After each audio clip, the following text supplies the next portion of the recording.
Hi guys, good morning once again. Welcome back to my channel. अभी morning के 10:30 हो रहे हैं और हम लोग जा रहे हैं डॉक्टर विजिट के लिए। आज मेरे को Tdap वैक्सीन लगने वाली है और मेरा ब्लड टेस्ट, यूरिन टेस्ट जो भी हुआ था वो सारा रिपोर्ट्स मेरी डॉक्टर देखेंगी। रिपोर्ट्स मैंने भी पढ़ी है, कुछ चीज़ें मुझे, मेरा हीमोग्लोबिन कुछ कम हो गया है और डायबिटीज़ जो है, जेस्टेशनल डायबिटीज़, वो मुझे नहीं है, तो इस चीज़ का मुझे बहुत रिलीफ है। और आज मेरी इंजेक्शन लगने वाली है, 3-in-1 इंजेक्शन है।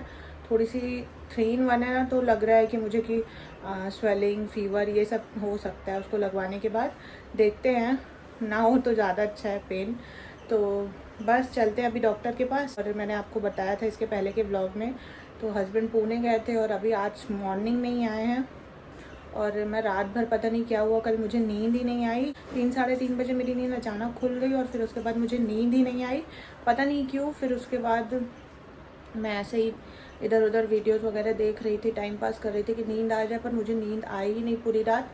और अब ना थोड़ा सा, जैसे एक साइड से दूसरे साइड टर्न लो तो थोड़ा दर्द भी होता है अभी। मतलब मैं पहले जैसे इजीली एक साइड से दूसरे साइड टर्न हो जाती थी, वॉशरूम वगैरह जाने के लिए उठ जाती थी, अभी वो सब नहीं कर पाती हूँ, थोड़ा सा दर्द होता है, पता नहीं क्यों। तो ये सब भी डॉक्टर से पूछेंगे, क्योंकि बेबी का वेट भी अभी पहले से ज़्यादा ही हो गया है, तो इस वजह से भी हो सकता है। और 8वां महीना चल रहा है मेरा, तो देखते हैं कि क्या बोलती हैं डॉक्टर। और नॉर्मली होता होगा, जैसे कि मुझे ऐसा लग रहा है, क्योंकि ऐसा बहुत भयानक दर्द नहीं होता, बस ये कि रात में थोड़ा लगता है। वॉक वगैरह भी करके आती हूँ, तो जाके आज पूछूंगी कि रीज़न क्या है इसका। या तो 8वां महीना चल रहा है, ये होता ही होगा। अगर आप लोग के साथ भी हो रहा होगा तो कमेंट सेक्शन में ज़रूर बताना, क्योंकि मेरी फर्स्ट प्रेगनेंसी है तो मुझे थोड़ा कम आइडिया है। अगर आप ऑलरेडी एक मॉम हो या फिर आपकी सेकेंड प्रेगनेंसी होगी तो आपको ज़्यादा आइडिया होगा। तो मुझे कमेंट सेक्शन में ज़रूर बताना कि ऐसा होता है कि 8वें महीने में कि मतलब दोनों थाइस के बीच में थोड़ा सा पेन रहता है रात में, और वो भी जब लेटती हूँ तो करवट लेने और उठने बैठने ऐसे में ही होता है। वैसे सारा दिन सही रहता है मेरा। और गाइस एक चीज़ और बोलनी थी मुझे, अगर आपने मेरे प्रेगनेंसी रिलेटेड बाकी के व्लॉग्स नहीं देखे हैं, मिस कर दिए हैं, आप मेरे चैनल पे नए हो, तो मैं बता दूं कि मैं अभी फर्स्ट प्रेगनेंसी मेरी चल रही है और 8वां मंथ चल रहा है। मैंने बहुत सारे व्लॉग्स आप सबसे शेयर किए, अगर आपने नहीं देखा तो उसे देख लेना। वुड बी मॉम्स या फ्यूचर में कोई मॉमी बनने वाली हैं, प्लान कर रही हैं प्रेगनेंसी, तो उन्हें भी ज़रूर शेयर करना। न्यूली मैरिड कपल्स को शेयर करना। वीडियो पसंद आए तो लाइक करना, इन्फॉर्मेटिव लगे तो शेयर भी कर देना, और चैनल को सब्सक्राइब करना बिल्कुल मत भूलना। तो चलिए फिर पहले डॉक्टर के पास चलते हैं। सो गाइस, डॉक्टर के पास से तो हम आ गए हैं और अभी लंच कर रहे हैं। लंच में मैंने आज बनाया था राजमा, जीरा राइस, बूंदी का रायता, और साथ में मैंने लिया है सैलड। राजमा बहुत ही टेस्टी था और ये हेल्दी होता है, तो प्रेगनेंसी में आपको ज़रूर लेना चाहिए। तो मैं लंच कर लेती हूँ, उसके बाद आपसे बात करती हूँ। हाय गाइस, तो डॉक्टर के पास से हम आ गए हैं और मैं आपसे जल्दी से थोड़ा बहुत शेयर कर देती हूँ कि क्या डिस्कस किया हमने डॉक्टर से। रिपोर्ट्स जो है ना मेरी, मैंने आपको बताया था कि हीमोग्लोबिन मेरा जो बॉर्डर लाइन पे एकदम चल रहा है, मतलब 11 to 16 होना चाहिए, मेरा 11.3 है। तो अभी तो सही है, बट डॉक्टर ने बोला कि इन फ्यूचर कम ना हो। मेरा फर्स्ट ट्राइमेस्टर चल रहा था तब मेरा 13.5 था, सेकेंड ट्राइमेस्टर में 13.1 हुआ और थर्ड ट्राइमेस्टर में सीधे 11.3 हो गया है। अभी थर्ड ट्राइमेस्टर के 2 महीने पूरे बचे हुए हैं, मतलब ये 8वां 9वां महीना पूरा का पूरा बचा हुआ है। तो मैं यही पूछ रही थी कि इन फ्यूचर अभी कम तो नहीं हो जाएगा। तो डॉक्टर ने बोला कि ऐसा करो कि आयरन टैबलेट्स 2 बार ले लो आप। तो आयरन टैबलेट्स मैं 2 बार लेना स्टार्ट कर दी हूँ डॉक्टर के कहने पे। और मैं ना विटामिन सी के साथ लेती हूँ, मैं अच्छे से एब्जॉर्ब हो, आपको भी यही करना चाहिए। और थोड़ी सी लापरवाही मैंने इस बीच कर दी थी, मतलब बीट रूट वगैरह वैसे मैं लेती रहती थी, आयरन वेसल्स में बनाती रहती थी, और अभी स्टील की कढ़ाई में बनाना चालू कर दी थी, कभी कभी ही बनाती थी। तो अभी मैं सोच रही हूँ कि एकदम से स्विच कर देती हूँ, आयरन की कढ़ाई में ही बनाया करूँगी। थोड़ा बहुत जो चीज़ें स्टील में बनानी चाहिए वही स्टील की कढ़ाई में बनाऊँगी। और इसके अलावा मेरा जो ब्लड शुगर लेवल है फास्टिंग वाला, वो होना चाहिए 60 to 110 के बीच में होना चाहिए। तो मेरा 66 mg% है। पोस्ट ब्रेकफास्ट के बाद, यानी कि कुछ खाने पीने के 2 घंटे के बाद जब लेते हैं वापस से सैंपल, तो वो होना चाहिए 70 to 140 के बीच में। तो मेरा 103 है, यानी कि मेरा रेंज के अंदर है। तो मुझे जेस्टेशनल डायबिटीज़ नहीं है। 140 से ऊपर रहता तो हो सकते थे चांसेस इसके। रिपोर्ट्स मैंने साथ में रखी है तो बता रही हूँ। और यूटीआई इन्फेक्शन नहीं है। यूटीआई इन्फेक्शन बहुत ज़्यादा रिस्की होता है, बिल्कुल होना नहीं चाहिए। अगर आपको इन्फेक्शन है ना, तो अगर उसे तुरंत क्योर नहीं किया ना, तो उससे क्या होगा कि वो बेबी तक इन्फेक्शन पहुंच जाता है और उसके बाद कभी कभी प्री टर्म डिलीवरी के भी चांसेस रहते हैं। पब्लिक टॉयलेट ना यूज़ करो और उसके अलावा घर पे भी वॉशरूम साफ करते रहो। कोई और वॉशरूम जा रहा है, अच्छे से वॉशरूम क्लीन नहीं है या उसने पानी नहीं सही से डाला, वो उसका इन्फेक्शन आप तक पहुंच सकता है। तो ऐसा नहीं कि आप फैमिली में कई सारे लोग हो तो आपको नहीं होगा।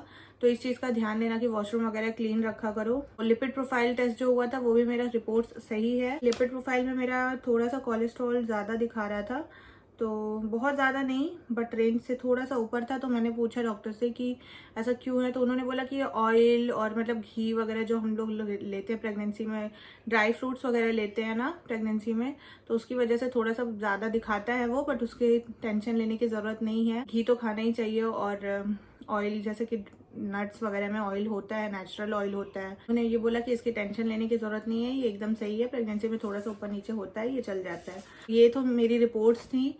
और इसके अलावा डॉक्टर ने मुझे आज टीडैप इंजेक्शन लगाया। पहले तो मैं सोच रही थी 3-in-1 इंजेक्शन है तो क्या पता दर्द हो, लेकिन मेरी डॉक्टर ने इतने सही तरीके से इंजेक्शन लगाती है ना कि बिल्कुल भी पता ही नहीं चलता कि कब इंजेक्शन लग के निकल भी गई। वैसे मैंने बहुत से लोगों से इंजेक्शन लगवाया इसके पहले, लेकिन समझ में आता था यार बॉडी के अंदर इंजेक्शन जाने के बाद और फिर निकालने पे जो पेन होता है। और मुझे कुछ पेन भी नहीं हो रहा है। मुझे लगा था 3-in-1 इंजेक्शन है तो मे बी थोड़ा साइड इफेक्ट हो, फीवरिश टाइप का फील हो या फिर पेन हो, लेकिन कुछ भी ऐसा नहीं मुझे फील हुआ। तो टीडैप इंजेक्शन भी मेरी लग गई। सो गाइज नेक्स्ट डेट उन्होंने मुझे दी है 13 अप्रैल की, जिस टाइम मेरा स्कैनिंग भी होगा, 8 मंथ का अल्ट्रासाउंड होगा। उसके बाद मेरी डॉक्टर ना 1 हफ्ते के लिए लीव पे जाएंगे, उन्होंने बताया है। स्कैनिंग रिपोर्ट्स वगैरह सब देखने के बाद जाने वाली हूँ। एक्सरसाइज से रिलेटेड उन्होंने मुझे पूछा तो मैंने बोला कि हाँ मैंने स्टार्ट कर दिया है एक्सरसाइज, वॉक। उन्होंने बोला कि स्क्वाट्स वगैरह करना, स्पेशली बटरफ्लाई स्क्वाट्स, ये सब ज़्यादा इंपॉर्टेंट होता है वॉक के साथ ही। तो ब्रीदिंग एक्सरसाइजेस भी आपको करना चाहिए। डिलीवरी के टाइम उससे आपको बहुत ज़्यादा हेल्प मिल जाती है, वो भी मैंने करना स्टार्ट कर दिया है। तो बस यही सारी बातें हुई थी मेरी डॉक्टर के साथ। और अभी हाँ मैंने उनसे एक चीज़ और पूछा था कि एपिड्यूरल से रिलेटेड। उन्होंने बोला कि एपिड्यूरल चाहिए, लेना है तो मेरे को बताना। तो पहले से एक दूसरे डॉक्टर के पास वो मुझे मतलब भेजेंगी, वो मुझे एपिड्यूरल से रिलेटेड सारी इन्फॉर्मेशन देंगे। उन्होंने बोला कि लास्ट मंथ आप उनसे एक बार कंसल्ट कर लेना और उसके बाद आपको चाहिए होगा तो उस दिन, जिस दिन मतलब लेबर का टाइम जब आएगा तो फिर वो आएंगे, मिल के ही आपको इन फ्यूचर बता पाऊंगी। तो मैंने बोला कि विदाउट एपिड्यूरल मैं कर पाऊंगी क्या। मेरी डॉक्टर जो है ना वो 3 इयर्स से ही इंडिया में है, इसके पहले फॉरेन में ही थी। तो उन्होंने बोला कि बाहर तो लोग लेते ही लेते हैं एपिड्यूरल, अभी इंडिया में थोड़ा सा लोग कम अवेयर हैं और नहीं लेना चाहते हैं, सोचते कि दर्द बर्दाश्त कर लेंगे इस टाइप से। तो बोल रही थी वो कि जब से वो यहाँ पे हैं, 3 इयर्स से हैं वो गोवा में, तो उन्होंने बताया कि अभी तक उन्होंने सिर्फ 2 ही लोग को एपिड्यूरल दिया है और बाकी जितनी भी पेशेंट थी उन्होंने नॉर्मली ही किया है, मतलब पेन बेयर करके, एपिड्यूरल नहीं लेके। तो मैंने पूछा कि मैं कर पाऊंगी कि नहीं, तो वो बोलते वो आपकी कैपेसिटी पे डिपेंड करता है। अगर आपको एपिड्यूरल लेना होगा तो आपको पहले से ही बताना होगा, क्योंकि उसके डॉक्टर डिफरेंट होते हैं तो उन्हें पहले से इन्फॉर्म करना होता है। उन्होंने बोला कि पेन थोड़ा सा कम करने के लिए इंजेक्शन वो लोग देते हैं, बट प्रॉपर एपिड्यूरल क्या होता है वो एकदम से पेनलेस होता है। मतलब थोड़ा बहुत तो आपको समझ में आएगा, अगर आपको डोज कम दी जाएगी तो समझ में आएगा, डोज ज़्यादा दे दी जाती है तो फिर आपको एकदम ही फील नहीं होता। बोलती कि एपिड्यूरल में क्या होता है, आप लेबर प्रोसेस को अच्छे से इंजॉय करते हो और उसके बाद उसमें डॉक्टर्स की मेहनत ज़्यादा होती है एपिड्यूरल में। पुश करने के टाइम उन्हें कॉन्ट्रैक्शन बताना पड़ता है, क्योंकि हमें पता नहीं चल पाता है कि कब कॉन्ट्रैक्शन आया, और कॉन्ट्रैक्शन आने पे ही आपको पुश करना होता है। तो उसके लिए डॉक्टर ने बोला कि क्या कहते हैं, एपिड्यूरल में हमें ज़्यादा काम करना पड़ता है और नॉर्मल डिलीवरी में आप भी साथ में रहते हो तो आपको पता चलता है कि कब पुश करना है। उस टाइम पे एपिड्यूरल जब रहेगा तो उस टाइम हमें बताना पड़ेगा कि हाँ अभी कॉन्ट्रैक्शन आया है तो आप पुश करो। तो बस इतना ही डिफरेंट रहता है। और बोला कि अगर आप एपिड्यूरल नहीं लोगे तो भी इंजेक्शन दी जाती है, बट वो थोड़ा बहुत दर्द कम करने वाली रहती है, ऐसा नहीं कि वो एकदम से दर्द आपका कम कर देगी और आपको पेन नहीं होगा। देखते हैं टाइम आने पे पता चलेगा कि मेरा क्या होने वाला है, नॉर्मल डिलीवरी होगी कि नहीं होगी। वो स्कैनिंग जो होने वाली है मेरी 8 मंथ में, उसमें थोड़ा सा आइडिया मिल जाएगा कि सी सेक्शन होगा या नॉर्मल डिलीवरी होगी, प्लेसेंटा की पोजीशन पे, क्योंकि इसके पहले मेरा लो लाइन प्लेसेंटा था ना, तो उस पर भी डिपेंड करता है। तो प्लेसेंटा अगर आपका लो लाइन ही रह गया तो फिर नॉर्मल डिलीवरी के चांसेस थोड़े कम रहते हैं। अगर थोड़ा सा माइग्रेट हो जाएगा, सर्विक्स से दूर रहेगा, तब तो नॉर्मल डिलीवरी हो सकती है, पॉसिबल है। बट सर्विक्स के एकदम पास रहेगा ना तो बेबी जब मतलब नीचे आता है ना, तो वो प्लेसेंटा क्या करता है, उसका रास्ता थोड़ा रोक देता है। बेबी जब बर्थ कैनाल में एंट्री लेता है तो प्लेसेंटा अगर उसी साइड रहता है, इंटरनल ऑस की साइड रहता है ना, तो उससे थोड़ा सा मतलब डिस्टर्बेंस होता है, ब्लीडिंग होने की चांसेस रहती है। इसलिए डॉक्टर जो है नॉर्मल डिलीवरी नहीं करते हैं अगर लो लाइन प्लेसेंटा है, प्लेसेंटा प्रीविया है। मैंने इसके पहले अपने वीडियो में आपको बताया है, थोड़ा डिटेल में ही बताया है, तो आप उसे ज़रूर देख लेना, तो आपको समझ में आ जाएगा कि क्या होता है लो लाइन एंड प्लेसेंटा प्रीविया। और बस नेक्स्ट स्कैनिंग में हमें पता चलेगा कि मतलब नेक्स्ट स्कैनिंग में भी नहीं यार, 8वें महीने में भी नहीं, बच्चा तो पोजीशन 9वें महीने तक चेंज करते रहता है।